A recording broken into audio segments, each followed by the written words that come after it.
Terima kasih Munawar. Ya. Saya nak kemaskini juga di Kota Baru. Calon suri rumah yang mewakili calon bebas di DUN Kota Lama menghantar penyertaannya. Jadi ini antara sedikit gambaran yang kita bawakan di beberapa lokasi sebelum kita bersama dengan sahabat penyampai di sana. Hani, saya teringat sewaktu awal kita memulakan siaran tadi, saya sudah pun bertanyakan kepada Prof dan juga Dr. Samsinur. Soalan pertamanya adalah berkenaan tentang kita melihat dari segi prestasi ekonomi yang ditunjukkan. Bukan sahaja di peringkat persekutuan, tetapi juga di kerajaan negeri yang menjadikan the feel good factor kepada pengundi-pengundi untuk memilih dan menjustifikasi pilihan mereka untuk PRU DUN ke-15 pada kali ini. Cuma apabila kita membawa kepada gambaran lebih besar, kalau tadi kita bercerita di Negeri Sembilan ada surplus, di Selangor ada penawaran-penawaran Selangor prihatin dan juga beberapa isu-isu yang memastikan agar pengagihan kekayaan itu diberikan di Selangor.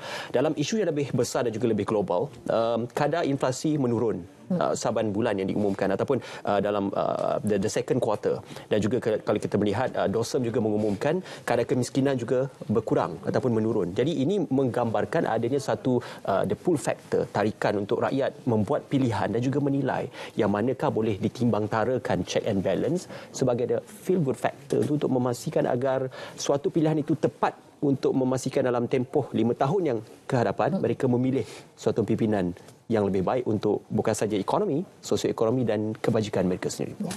Dan kalau kita perhatikan sepanjang 8 bulan di peringkat pusat, dia telah menampakkan perubahan-perubahan yang membawa kepada keyakinan, kepercayaan dalam membina balik apa yang pernah kita tergelincir sekejap dan juga memastikan bahawa soal kebajikan tidak terkeluar daripada agenda besar sebagaimana untuk memastikan soal kemiskinan tega termasuk kemiskinan bandar dapat diatasi.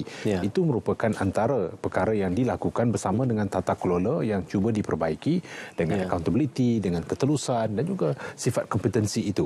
Dan ini juga diikat dengan beberapa buah negeri yang sudah menampakkan hasil akhir yang baik secara positifnya sehingga menurunkan kadar inflasi termasuk di Selangor, Pulau Pinang dan jelas juga di Negeri Sembilan. Sudah pastilah ini merupakan antara perkara yang harus jadikan sebagai petunjuk daripada bermain dengan sentimen-sentimen seperti 3R tadi, religion, race dan juga royalty, di mana ada pihak yang saya rasakan masih bergelut dengan usaha mengelirukan ke atas agenda yang sudah pun termaktub dalam perlembagaan. Soal agama sudah termaktub dalam perlembagaan. Soal ras sudah wujud dalam perlembagaan dan juga perkara 181, perkara 39 mempertahankan kedaulatan Raja-Raja Melayu itu juga adalah tanggungjawab bersama. Sedangkan sentimen itu harus dipinggirkan daripada berkempen dalam pilihan raya kali ini. Jika benar ada pihak yang mahu melihat ala tuju dan juga track record, harus melihat kepada pencapaian yang sudah jelas. Dan sebagaimana kita mahu melihat pada masa akan datang, dalam masa 5 tahun akan datang, inilah usaha untuk meningkatkan nilai kesejahteraan, kebahagiaan, nilai keselamatan, keamanan, soal keselesaan, soal kemahuan rakyat itu harus mempunyai timbang tara, dan bagaimana neracanya adalah soal sumber ekonomi yang dimanipulasi sepenuhnya untuk kepentingan rakyat.